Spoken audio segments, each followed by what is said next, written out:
Pemirsa, jenazah Afan Kurniawan, pengendara ojek online yang tewas ditabrak kendaraan rantis Brimob tiba di rumah duka kawasan Blora Menteng, Jakarta Pusat.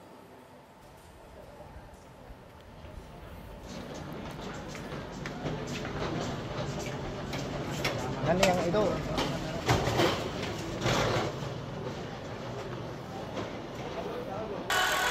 Jenazah almarhum Afan Kurniawan dibawa dari kamar jenazah Rumah Sakit Cipto Mangunkusumo ke rumah duka di kawasan Blora Menteng, Jakarta Pusat.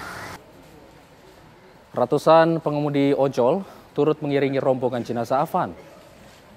Setibanya di rumah duka, jenazah Afan pun disemayamkan di sebuah pekarangan serbaguna milik warga.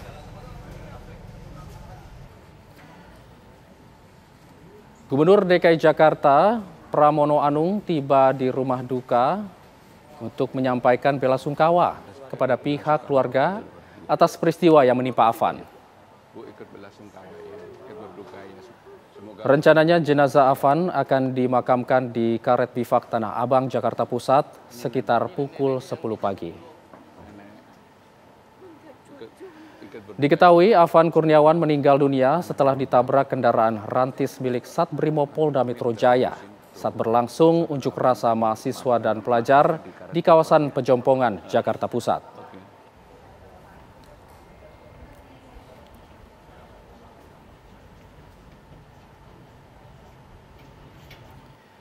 Seorang pengemudi ojek online tewas terlindas kendaraan taktis Brimob saat aksi unjuk rasa yang berlangsung tadi malam. Atas peristiwa itu, Kapolri Jenderal Listio Sigit Prabowo menyampaikan permohonan maaf dan bela sungkawa kepada keluarga korban.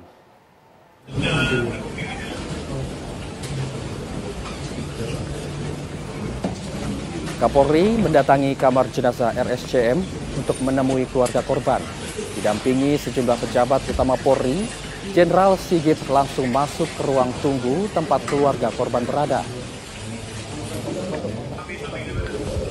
Kapolri menyampaikan bela sungkawa kepada keluarga korban yang bernama Afan Kurniawan. Saya bertemu pihak keluarga, Kapolri meminta maaf atas insiden yang terjadi. Selanjutnya Kapolri mengaku sudah berkoordinasi dengan pihak keluarga dan juga pengurus lingkungan tempat tinggal korban untuk menyiapkan proses pemakaman. Kita tetap akan menindaklanjuti peristiwa yang terjadi. Saya kira tadi Pak Kadif Propam sudah menyampaikan dan saya minta untuk dilanjutkan, dan tentunya saya juga minta maaf pada seluruh keluarga besar ojol dan juga masyarakat atas musibah dan peristiwa yang terjadi. Kapolda Metro Jaya Irjen Pol Asep Edi Suheri meminta maaf atas tindakan anak buahnya yang mengendarai mobil rantis dan kemudian menabrak pengemudi ojol hingga meninggal saat pengamanan demonstrasi. Kapolda pun akan menindak tegas anak buahnya jika terbukti bersalah dan melanggar SOP pengamanan. Bertemu dengan keluarga marhum dan bapaknya, Bapak Zulkifli, dan alhamdulillah beliau juga sudah bisa menerima kami. Ya. Dan tentunya duka ini mungkin suatu pembelajaran buat kita semuanya, ya, agar kita bisa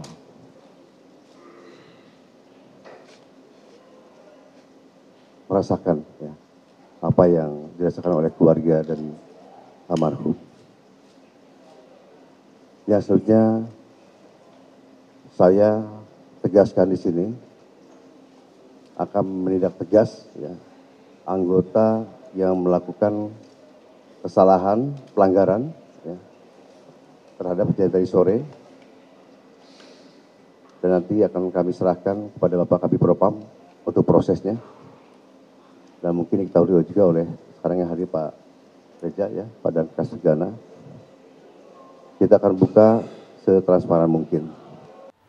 Mantan Kepala Badan Intelijen Negara atau BIN, Hendro Priyono menyatakan ada dalang pengendali di balik kericuhan demonstrasi di depan gedung DPR. Hendro menegaskan dalang di balik kericuhan berasal dari non-negara dari luar negeri. Saya nggak lebih pintar dari kalian, saya tidak lebih pintar, tapi saya mengalami semua. Dan ini ada yang main gitu. Pada waktunya saya bisa sampaikan namanya yang main. Ya, itu dari sana, dari luar. Orang yang dari luar hanya menggerakkan kaki tangan yang ada di dalam. Dan saya sangat yakin bahwa kaki tangannya di dalam ini tidak ngerti bahwa dia dipakai. Itu ya. Tapi pada waktunya nanti harus dibuka. Kalau dari luar state actor apa non state actor, Pak? Sebetulnya non state, tapi pengaruhnya sangat besar kepada kebijakan dari negaranya. Kebijakannya itu langkah-langkahnya kita baca selalu pas dengan usulan dari non state itu. Non state tapi isinya George Soros, isinya George Tenet, isinya tadi saya sampaikan siapa lagi, David Rockefeller, Bloomberg. Ya, baca sendirilah kaum kapitalis begitu. Itu yang usul. Tujuannya apa, Pak?